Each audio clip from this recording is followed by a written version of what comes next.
Assalamualaikum warahmatullahi wabarakatuh. Pemirsa, kita saat ini berada di Jalan Tol Bawen Semarang, ya, dalam keadaan hujan deras, sangat deras.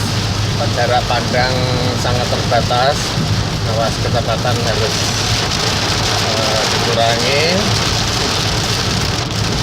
Awas ya. Jalan tol Bawen Semarang, kita menuju Semarang, saudara-saudara. Ya.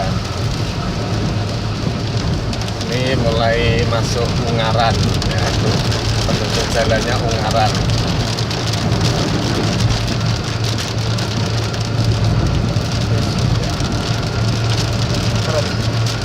Terus kanan, sebelah kanan, ya.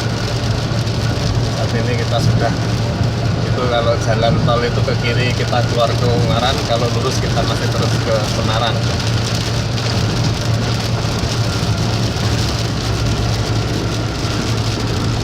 Ini kecepatan 100 km per jam. Tidak berat. Penyopirnya adalah Mas Rizky. Iya. Masih muda yang belum punya SIM. Masih sangat dibilangin, Le.